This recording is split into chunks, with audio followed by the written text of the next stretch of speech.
un tiempo nuevo para un profeta y un tiempo nuevo que Dios ha declarado en este capítulo. La palabra del Señor en el versículo 1 dice: en el año que murió el rey Usías, vi yo al Señor sentado sobre un trono alto y sublime, y sus faldas llenaban el templo.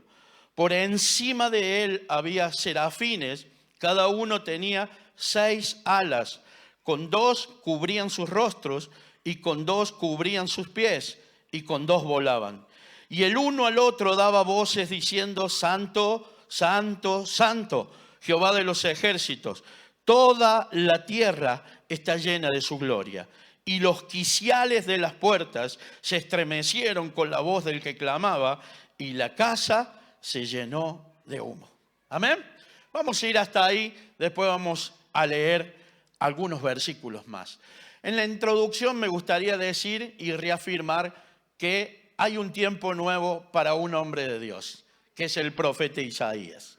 Ahora, analizando esta palabra, él llega al templo y tiene, como dice él, una visión. Y en esa visión ve a Dios sentado en el trono. Dice: un trono alto y sublime, y sus faldas llenaban el templo.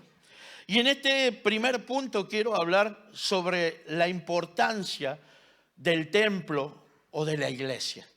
Porque aquí en la iglesia hay una conexión con lo celestial. Hay una conexión con el reino de Dios. Hay una conexión sobrenatural que cada vez que nosotros venimos a este lugar, al templo, a la iglesia, somos ministrados y conectados espiritualmente con Dios. Y usted analice lo que hemos leído. Yo me imagino que el profeta quedó impactado. Quedó impactado porque es algo que nunca lo había vivido. Es una secuencia sobrenatural donde ve él sentado a Dios en el trono, pero lo que sucede después es que ve serafines, dice que entre ellos alababan al Señor, decían: Santo, Santo, toda la tierra es llena de tu gloria. Pero en el versículo 4 dice que el lugar empezó a temblar. Y las puertas empezaron a moverse y a temblar el lugar, y la casa se llenó de humo. Entonces, qué importante es que nosotros entendamos las cosas que suceden en la casa del Señor. Seguramente en la casa del Señor, cuando usted viene, usted mismo está declarando un tiempo nuevo sobre su vida. Y yo en esta mañana quiero contarle una experiencia, una de tantas que estuve en este lugar. El 29 de marzo fue mi cumpleaños. El 29 de marzo, recuerdo, este año caía día viernes, y aquí había un congreso. Era viernes, sábado y domingo, que era en Semana Santa. Y yo hablé con mi familia y le dije: si podemos juntarnos el sábado a la noche, porque yo el viernes quiero ir a la catedral. Empezaba el congreso, quería estar acá. Son esas cosas que Dios pone en nuestro corazón y que son importantes. Y yo dije: yo quiero ir a la catedral. Y esa noche recuerdo que predicó la pastora Liliana, esa noche, y Dios tocó mi corazón. Ella habló de la relación con su papá, donde ella contaba que cuando era niña su papá se sentía orgulloso de ella, de su hija. Y usted sabe que cuando ella empezó a contar esto, Dios empezó a ministrar mi corazón de forma especial. Y en la ministración, yo estaba sentado aquí a la izquierda, donde está la pastora Jenny, ahí en esa fila. Cuando viene la administración, y bueno, todos nos ponemos de pie para ser ministrados en la presencia del Señor, yo sufro un quebrantamiento, pero que no lo había sentido en otra oportunidad. Pero no era un quebrantamiento de dolor, de tristeza o de angustia. Yo sentía que Dios me estaba quebrantando y estaba provocando una sanidad y una restauración que yo necesitaba en mi vida. Y quiero explicarle esto detalladamente porque son las cosas que vivimos cuando venimos con un corazón abierto, dispuesto a recibir lo que Dios tiene para nosotros. Yo en ese momento era pastor, como soy pastor en este momento, pero había algo que yo necesitaba y que Dios debía hacer en mi vida. Mi mamá, cuando yo tenía 14 años, ella se enfermó de cáncer. Tuvo muchas enfermedades, pero donde la trataban a ella, le dijeron a mi padre que la llevara a mi casa porque le quedaba muy poco tiempo de vida. Y yo recuerdo la noche antes que ella falleciera, sus últimas palabras, la última noche que fue el último contacto que yo tuve con ella. Imagínense qué importantes fueron estas palabras para mí. Ella, lo único que me dijo es: Carlos, quiero que no dejes de ir a la iglesia. Porque nosotros empezamos a ir a una iglesia cuando mi mamá se enfermó. Nos predicaron el evangelio, nos hablaron de un Dios que hacía milagros, creímos, nos convertimos, me bauticé en esa iglesia. Pero mi madre, que podía entender lo que estaba pasando en ese momento y quizás ella se estaba despidiendo, las palabras más importantes que yo recibí en mi vida fueron: no dejes de ir a la iglesia. Cuando yo estoy siendo ministrado en ese lugar, parado, llorando, quebrantado en la presencia del Señor, yo cierro mis ojos y el Señor me lleva a la habitación donde estaba ella cuando yo era un adolescente. Y yo me veo parado en ese lugar, me veo a mí mismo parado frente a la cama en la habitación que tenía mi madre, y escuchando las mismas palabras que mi madre me repitió ese día. Al otro día yo me voy de la iglesia. Al otro día nos juntábamos con la familia. Yo tengo mi padre que tiene 80 años, que la verdad que es una bendición. Mi padre ha sido pastor muchos años, un pastor misionero. Y yo le cuento esta situación a mi padre. Le digo: mira, anoche fui a la iglesia, la pastora predicó, yo viví esto, yo sentí esto, como uno puede hablar con un padre y que es una persona espiritual. Y él me cuenta algo y me dice: vos sabés, Carlos, que hay algo que quizás vos no te diste cuenta, pero sucedió en el tiempo que tu mamá estuvo enferma. En el tiempo que tu mamá estuvo enferma, ya con un diagnóstico de cáncer terminal, ella se levantaba con las pocas fuerzas que tenía y se iba a un supermercado que está en la avenida Alén. Nosotros vivíamos a 3 cuadras de ahí. Se iba a un supermercado que había en la avenida Alén y ella, con las pocas fuerzas que tenía, repartía tratados en la puerta del supermercado. Cuando ya el cuerpo no daba más, se volvía a la casa y se volvía a acostar. A veces le pedía a mi padre ella le pedía a mi padre que la acompañara, porque ella tenía el deseo de compartir, a pesar de lo que le estaba pasando, lo que Cristo había hecho en mi vida. Entonces, cuando mi padre me comenta esto, yo me doy cuenta que desde aquel tiempo Dios me estaba llamando. Quizás en el peor momento de tu vida, en la noche más oscura, hay que tener el entendimiento para saber que van a venir las palabras que vas a necesitar quizás durante toda tu vida. Van a venir las palabras de parte de Dios para marcar tu vida. Porque la palabra de Dios a veces no viene en tu mejor momento, viene en el peor. Viene cuando le necesitamos a Él. Viene cuando anhelamos estar con Él, ser restaurados, bendecidos y que Él pueda sanar nuestro corazón. Yo quiero decirle algo: ese fin de semana, con lo que escuché en este lugar, con lo que viví en este lugar y con lo que me dijo mi padre, Dios terminó de sanar y restaurar mi corazón con respecto a la pérdida de mi madre. Yo durante muchos años me alejé del Señor, me enojé. Porque a mí me dijeron: Él la va a sanar. Y yo no entendía la soberanía de Dios. Y me enojé con Dios y me fui al mundo. Por eso volví a los 32 años. Hoy tengo 54. Volví a los 32 años y por misericordia del Señor, hoy estoy delante de ustedes. Ahora yo quiero decirle algo: Dios ha sido fiel. Dios ha sido bueno. Dios ha sido misericordioso. Y había algo que faltaba sanar y restaurar en mi vida. Por eso ese día Dios puso el sentir de venir ¿a dónde? Al templo, a la casa del Señor. Porque en este lugar es donde Dios trata especialmente con nosotros. Por eso Dios atrae al profeta ¿a dónde? Al templo. Y le muestra una visión. Y el profeta tiene una revelación. Ahora, yo quiero hablarle de un tiempo nuevo, pero también quiero hablarle del proceso que Dios hace con nosotros. En el proceso, Dios te va a mostrar, Dios te va a ministrar, Dios te va a sanar, Dios te va a restaurar y Dios te va a bendecir y después te va a llamar. Ahora vamos a ir en este segundo punto al versículo 5, porque la escena es sobrenatural. Estando en el templo, las paredes tiemblan, la presencia del Señor llena toda la casa. Es algo sobrenatural que está viviendo el profeta, pero cuando él recibe eso, él dice: ay de mí que soy muerto.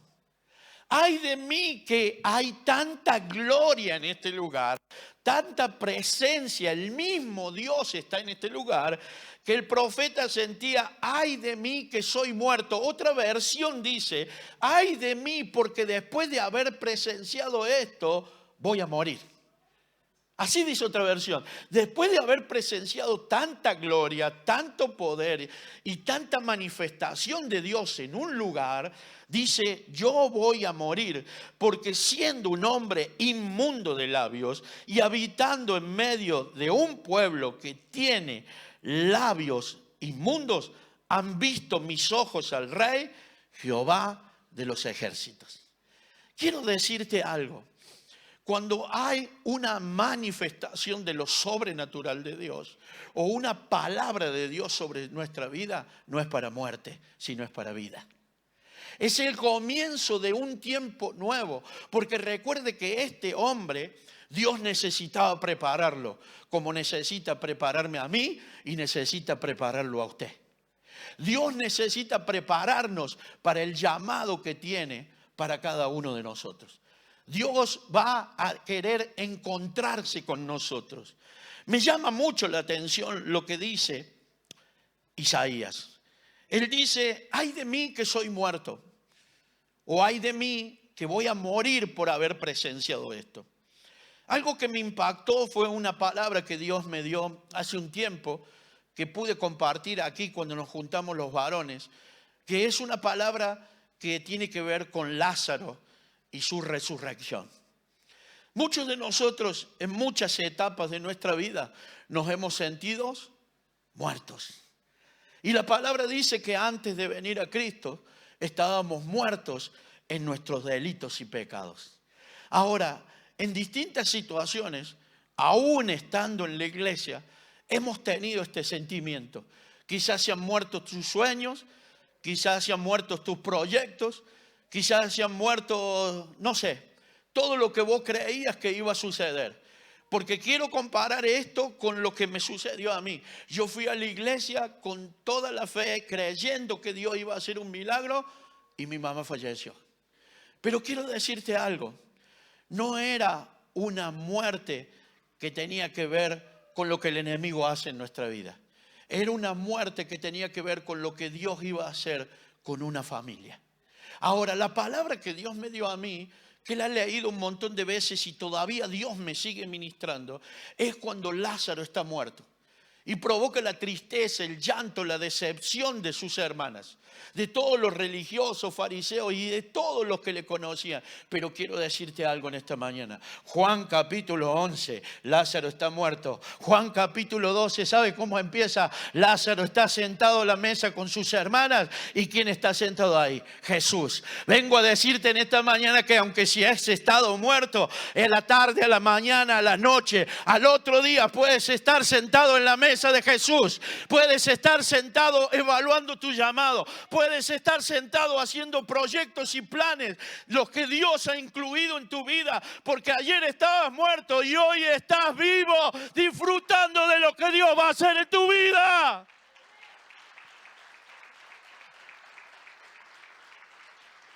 Hay solamente 4 versículos que separan a Lázaro de haber estado muerto y al otro día estaba sentado a la mesa con Jesús. Nuestro Dios es maravilloso. No sé cómo viniste en esta mañana acá, pero yo quiero decirte algo.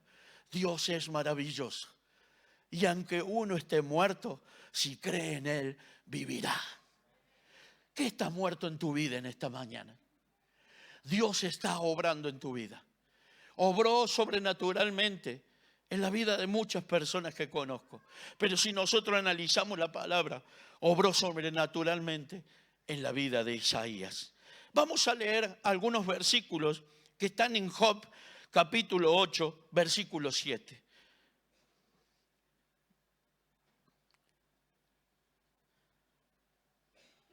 Perdón, Job 8, del 5 al 7 vamos a leer.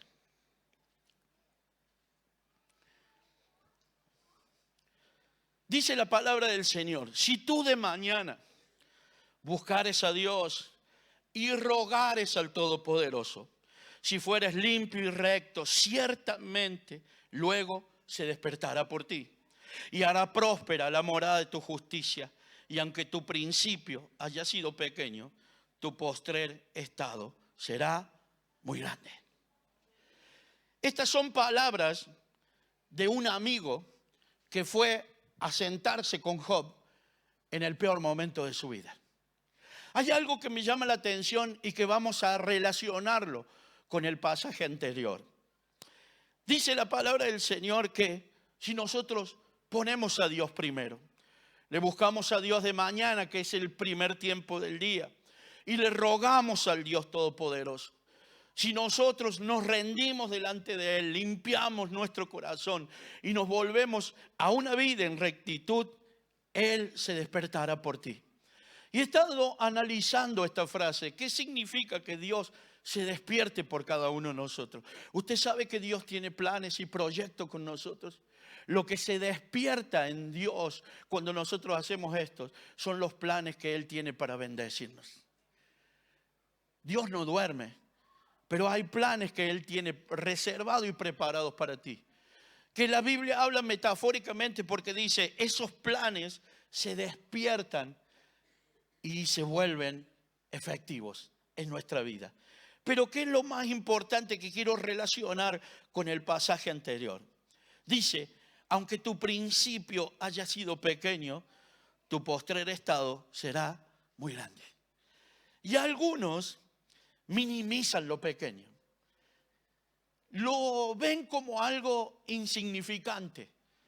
Un emprendimiento que comienza. Una célula quizás con un participante. Tu primer discípulo, tu primer encuentro. Todo lo primero a veces nos parece insignificante. Pero lo primero y lo pequeño tiene un poder maravilloso en Dios. Porque es el comienzo de muchas cosas que Dios hará. La palabra dice, en lo poco fuiste fiel, en lo mucho te pondré. Y nosotros debemos reconocer que ya sea fuera de la iglesia o dentro de la iglesia, nos gusta sentirnos grandes. Nos gusta sentirnos reconocidos. Pero ¿sabe qué? Nunca llegará el reconocimiento, el respeto y la honra si no aprendemos de las pequeñeces. Si no aprendemos de lo primero, si no aprendemos de lo pequeño. Y a veces Dios trata con nosotros en lo pequeño. Porque empezar algo es difícil. Cuesta mucho esfuerzo y dedicación. ¿Sabes por qué? Porque estás empezando de cero. Quizá en esta mañana hay personas que les cuesta todavía porque son sus primeros tiempos en la catedral. Son sus primeros encuentros, sus primeras células, su primer discipulado. Pero usted tiene que ver de forma especial esos primeros tiempos. ¿Sabe por qué? Porque hay una promesa. ¿Y cuál es la promesa? Que aunque tu principio haya sido pequeño, tu estado posterior será como muy grande. Dios no dice grande, Dios dice muy grande. Tampoco dice muy pequeño, dice pequeño, Pero el estado posterior de aquel que aprende a asimilar lo pequeño, a vivir en lo poco, seguramente recibirá de parte de Dios lo mucho.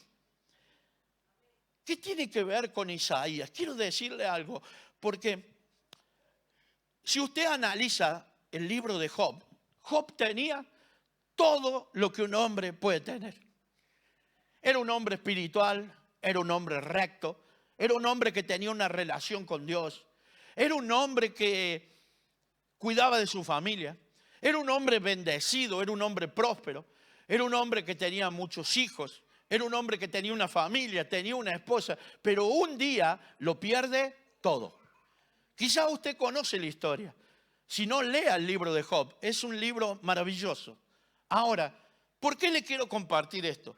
Porque en un momento de su vida, Job, después de haber tenido todo, se siente como muerto. Él pierde todo lo que tenía y dice que se enferma de tal forma que él en varias oportunidades en el libro de Job dice que se siente que está muerto. Ahora, ¿no será que su amigo, sin saber, le estaba profetizando lo que Dios haría con su vida? Porque a veces hay que estar atentos a la palabra del Señor. Job había, no sé, pensado que él era grande, que él tenía todo, pero un día lo pierde y se siente que no tiene nada y que está muerto. Pero el amigo dice, aunque tu principio haya sido pequeño, tu postrer estado será muy grande. Nosotros conocemos cómo termina la historia. Dice que Dios le da mucho más de lo que Job tenía. O sea que el estado de Job, cuando él estaba bendecido, prosperado, y que él decía la verdad, Dios me ha bendecido y ha hecho grande mi vida, él no tenía idea de lo que Dios podía hacer después. Ahora, quiero decirle algo. El libro de Job termina diciendo, de oídas te había oído, ahora mis ojos te ven. A veces nosotros creemos conocer los planes de Dios. A veces nosotros creemos tener una relación con Dios. A veces nosotros creemos que ya Dios nos ha dado todo. Pero ¿sabe qué? En esta mañana vengo a decirte que Dios tiene preparado algo muy grande para tu vida. Que tú crees que lo que Dios ha hecho es suficiente. Catedral, vengo a decirte que Dios hará mucho más de lo que ha hecho todavía. El estado principal o primero ha sido pequeño. El postrer estado será muy grande. Y a mí me gustaría que tú lo declares sobre tu vida, sobre tu familia, sobre tus hijos, sobre tus células, sobre tu discipulado, sobre esta iglesia, porque a veces creemos que Dios lo ha hecho todo, pero en esta mañana quiero decirte que viene algo muy grande sobre tu vida, sobre tu familia y sobre este lugar. ¿Cuántos le dan un aplauso al Señor?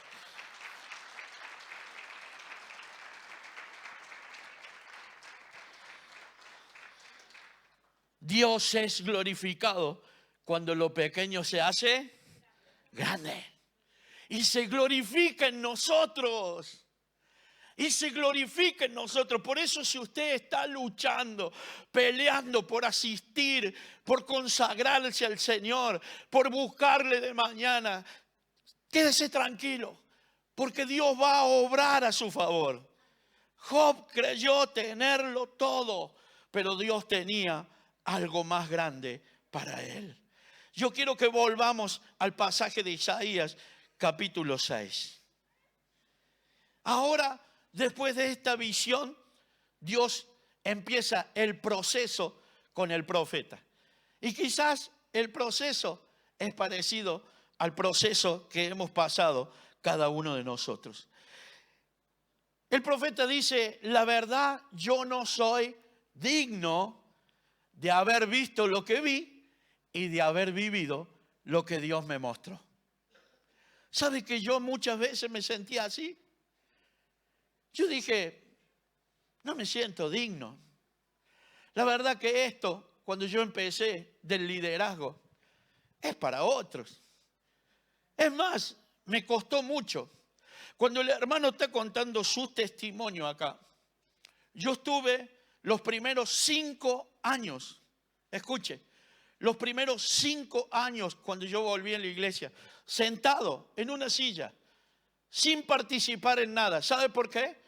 Porque el proceso que viví era muy parecido al que estaba viviendo el hermano. Arrancaba, dejaba, volvía, me volvía a ir. Fueron 5 años donde Dios estaba tratando conmigo. Estaba tratando de forma especial. Yo no podía participar en nada. A veces pienso que Dios la ama más a Griselda que a mí. Ella le dejaban dar clase en la escuelita, porque Griselda, y eso no sabe cómo me enojaba a mí. Claro, porque yo le explico, yo era hijo de pastor, yo conocía la Biblia y a mí me decían, no, Carlos, porque vos tenés que ir al encuentro, vos tenés que sentarte, porque Dios está tratando con vos. Ay, me enojaba eso. Pero fue muy parecido al proceso del hermano. Fueron 5 años. 5 años donde Dios estuvo tratando conmigo. 5 años donde pasaron muchas cosas. Mire, le cuento algo que Dios me está haciendo recordar. La primera vez que yo voy a la iglesia, fui a una iglesia en barrio Liceo Tercera. Era una iglesia pequeña en ese tiempo. Yo voy a la iglesia, pero en esa cuadra había pocos lugares para estacionar. Entonces yo voy con mi auto y estaciono en un lugar donde había una reja, pero no parecía un garage. Yo creí que era una casa donde no entraban autos. Yo digo, bueno, hay una reja, estaciona acá, total, acá un auto yo no creo que puedan guardar. Cuando salgo de mi primera reunión, de volver a la iglesia porque estaba, la verdad, destruido mi vida. Estábamos pasando una crisis con la pastora, con Griselda. Habíamos estado separados durante un tiempo. Yo dormía en las estaciones de servicio, dentro del auto. Era un tiempo muy triste para mí. Entonces, un día nos juntamos con la pastora y ella me dice, mira, Carlos, quiero que busquemos a Dios porque de otra forma no veo que podamos salir adelante. Entonces yo no muy convencido le digo, bueno, empecemos a ir, buscamos una iglesia y empezamos a ir. Pero el primer día que yo voy, estaciono en ese lugar, bueno, en la iglesia como uno cuando va por primera vez, yo estaba apartado, estaba bastante endemoniado también. Y salgo y la dueña de la casa, que se ve que ya estaba cansada que estacionaron los autos ahí en la puerta, ¿qué hizo esta mujer? Agarró un balde de 20 litros, supongo yo, por la cantidad que me echó agua, apagó cal, la movió muy bien, no me hace falta mucho discernimiento para saber lo que hizo, y me lo echó en el auto. Cuando yo salgo, el auto estaba blanco, pero todavía se veía como si la cal estuviera caliente. ¡Ay, Señor! Y yo, como le digo, recién estaba volviendo a la iglesia. Todavía estaba bastante endemoniado. Así que empecé a golpear las manos en la casa. No salía nadie, menos que iban a salir. Y me fui a mi casa. Primer día, donde todo comienza pequeño. Una bronca. ¿Y qué es lo primero que dije? No vuelvo más. No vuelvo más a la iglesia. Porque yo quiero buscar de Dios y mira lo que me pasa. Yo trabajaba con el auto y la cal me quemó la pintura. Por más que llegué a mi casa y lo lavé, lo refregué, quemó toda la pintura.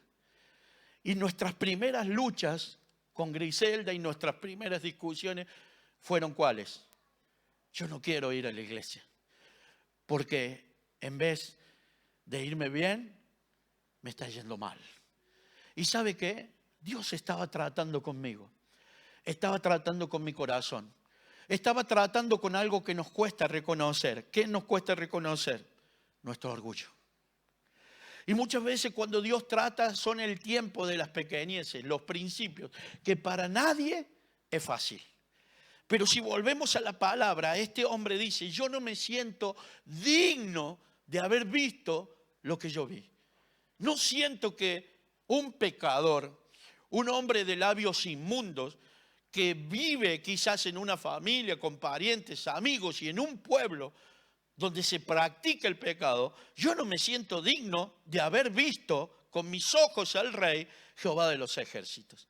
Pero el versículo 6 dice que voló hacia mí, dice el profeta, uno de los serafines teniendo en su mano un carbón encendido, tomado del altar con unas tenazas. Y tocando con él sobre mi boca, dijo, he aquí que esto tocó tus labios, y es quitada tu culpa, y limpio tu pecado. En el proceso, Dios va a limpiarte. En el proceso, Dios va a quitar la culpa y el pecado. Pero yo quiero añadirle más, porque cuando el profeta dice, yo no soy digno de haber visto lo que vi, Dios estaba sanando su corazón. Y si en esta mañana te sientes así, Dios quiere sanar tu corazón. El proceso que Dios comienza en nosotros, el primer proceso es de sanidad.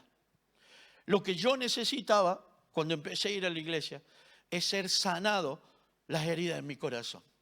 Después había que quitar la culpa. Y la culpa no es un sentimiento que Dios pone, porque la culpa es un sentimiento destructivo que va destruyendo de a poco nuestra vida. Entonces ese sentimiento, si usted lo ha tenido, ese sentimiento no viene de parte de Dios. Lo que viene de parte de Dios es quitar la culpa para que usted pueda dejar todo lo que ha pasado y pueda comenzar un tiempo nuevo en Dios. Con culpa no podemos servir a Dios. No podemos hacer la obra de Dios. No podemos empezar una restauración familiar. ¿Sabe qué? La palabra dice que abogado tenemos en Cristo. Y la palabra también dice que Él perdona nuestros pecados y se olvida. Entonces nosotros debemos aprender a confiar en Dios, que Él quiere sanar nuestro corazón, que Él quiere limpiar nuestra boca, pero también que quiere ser quitada la culpa de nuestro corazón. Y después viene la limpieza, donde Dios empieza un proceso de limpieza y restauración en nuestra vida. En este caso, dice que este serafín toca los labios del profeta. ¿Por qué será que tocó sus labios? No tan solamente porque él dijo que era un hombre de labios inmundos, sino porque Dios se iba a glorificar a través de todo lo que él iba a hablar. Cuando nosotros nos preparamos para hablar de Dios, seguramente es porque Dios nos ha sanado, porque Dios ha restaurado, porque Dios ha limpiado y ha bendecido nuestra vida. En ese proceso, lo peor que podemos hacer es abandonar el proceso. Usted va a tener muchas oportunidades para dejar de venir a la iglesia. Usted va a tener muchas oportunidades para decir no voy más a la célula, o dejo la escuela de líderes, o no puedo ir a un encuentro. Va a tener excusas y oportunidades miles.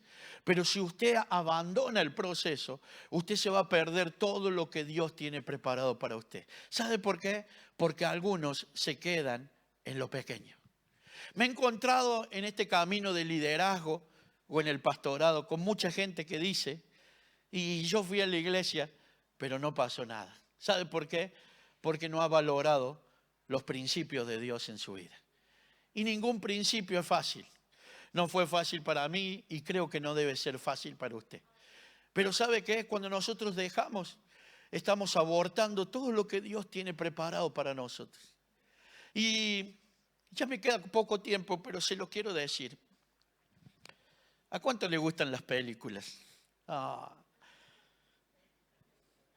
la pastora le encantan las películas. Si yo veo una película, si tiran un tiro y matan con ese solo tiro 4 o 5, me siento entretenido, si no, me duermo. Pero a ella le encantan las películas. Ahora, ¿sabe qué Dios hace? A veces nos muestra el final de la película. A uno lo que lo atrapa, escúcheme, lo que lo atrapa a uno es llegar al final de la película. Es saber cómo termina la película, cuál es el desenlace. ¿Es así o no? Es así. Si usted deja una película de verla 20 minutos antes, usted no va a saber qué pasó. La historia está inconclusa. Pero usted, ¿por qué se queda? A pesar de que tenga sueño, que al otro día tiene que trabajar, ¿por qué se queda? Porque quiere verla completa, quiere ver el final, quiere ver el desenlace de la película. Y a veces, ¿sabe qué Dios hace? Dios te muestra el final. Dios te muestra el final, no te muestra el proceso, pero a veces te muestra el final. El final de la película, donde tú eres el héroe, donde tú eres el que salva a tu familia. ¿Has visto películas así, donde el héroe salva a su propia familia? ¿Has visto películas donde el héroe salva a un grupo de personas que ni siquiera conoce? ¿Has visto películas así? ¿Has visto películas, que son las que me gustan a mí, donde al personaje principal le tiran 200 balas y no le pega ninguna? En lo espiritual pasa lo mismo, quiero decirle. Usted está ahí y Dios no está permitiendo que el enemigo lo dañe. Porque ¿sabe qué? Usted tiene que vivir hasta el final de la película. Usted no se va a quedar en el medio, ni al principio. Pero usted tiene que perseverar. Porque Dios ya le mostró el final. Y si todavía Dios no te lo mostró, te lo va a mostrar en esta mañana. Te va a mostrar el final de la película, donde tú eres el héroe con la ayuda de Dios, para salvar a todos los que pueda salvar. Dios es maravilloso. Dios le dice a Abraham, el final de la película es que tú eres un padre de mucha gente. Pero el principio de la película está Abraham solo con su esposa y ya son ancianos. ¿Se da cuenta? Aunque tu principio haya sido pequeño, tu final será muy grande. Muy grande. El principio de la película muestra a dos ancianos en sus últimos días de vida, sin descendencia. Ahora dice Dios, yo te voy a dar un hijo, porque voy a darte una familia.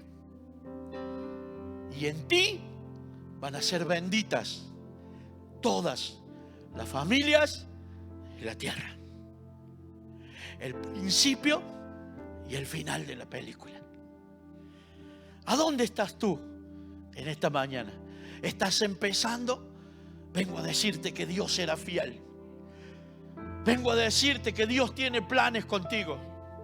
Vengo a decirte que hay una sanidad que en esta mañana Dios quiere efectuar en tu corazón. Que no depende del tiempo de que vengas a la iglesia. Depende de la apertura de tu corazón. Quizás estás a la mitad de la película y todavía no puedes ver el resultado de lo que Dios quiere hacer en tu vida. Estás ahí batallando con tus problemas, con dificultades, con situaciones. Pero cuando tú tienes revelación del final, tú te esfuerzas, tú sigues adelante, tú inviertes, tú haces lo imposible para llegar hasta el punto donde Dios va a glorificarse en tu vida. Escuche, dice, después oí la voz del Señor que decía, ¿a quién enviaré? ¿Y quién irá por nosotros?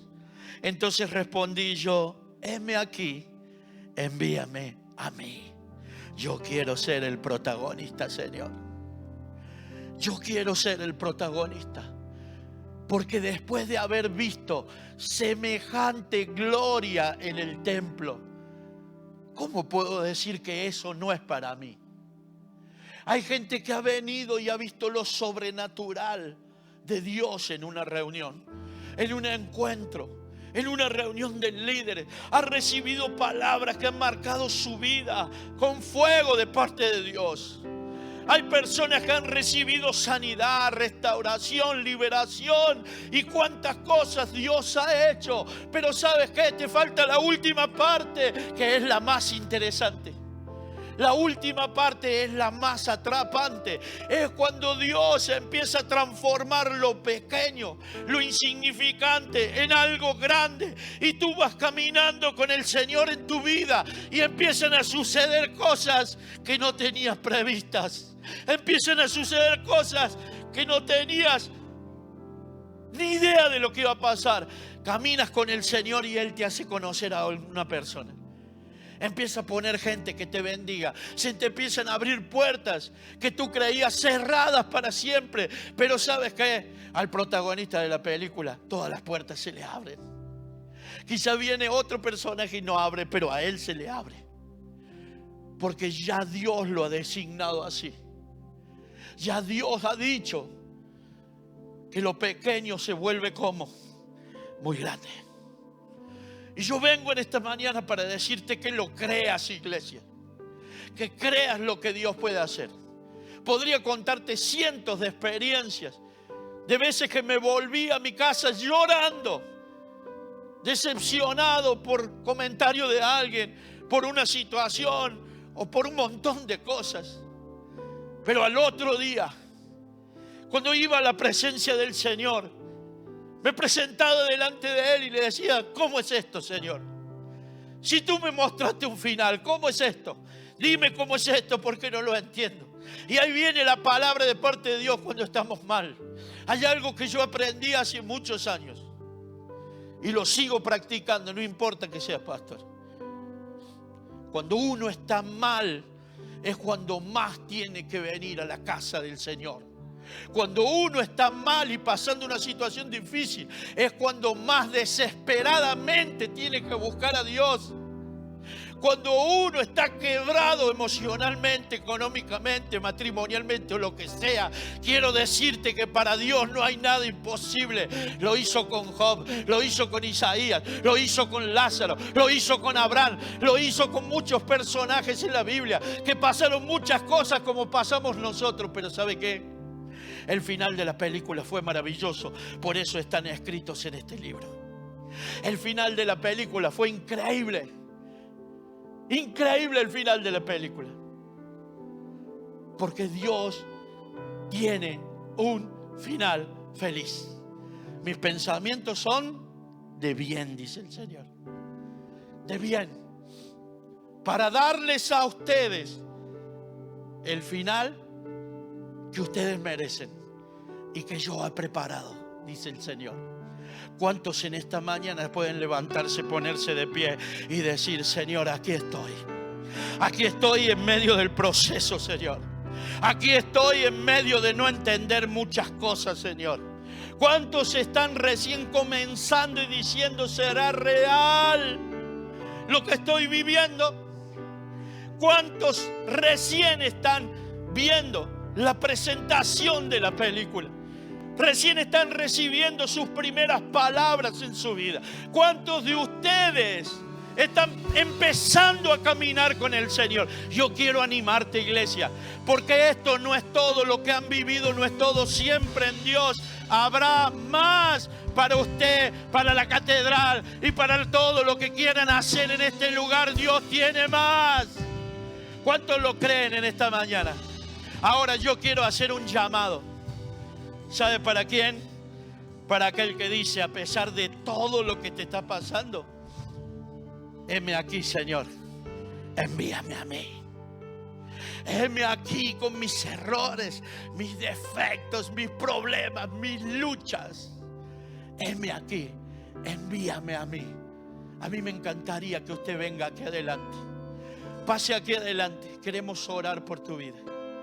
Queremos que usted reciba lo que Dios ha preparado para usted. No se vaya así nomás a su casa. Venga. Dios quiere seguir obrando. Hay algo sobrenatural. Hay una conexión celestial. Hay una conexión celestial que sucede cada vez que venimos a su casa. Hay algo que nos une con el cielo, con el reino de Dios, con lo sobrenatural de Él. Vení aquí adelante, vení, hay lugar. Hay lugar aquí adelante, no te quedes en tu silla. Oh, Rabba Secamaiso. Rabba Mamamamais. Oh, Él tiene un pueblo a quien enviar. Él tiene un pueblo a quien enviar. Gracias, Señor. Gracias. Vienen tiempos de grandeza. Vienen tiempos de grandeza sobre este lugar. Viene tiempo de grandeza para que Dios se glorifique. Y Dios seguirá añadiendo. Oh, santo, santo, santo, maravilloso Dios, poderoso. Empezá a pedirle, empezá a orar, empezá a decirle, muéstrame, háblame, sáname. Oh, Rakamashikamas.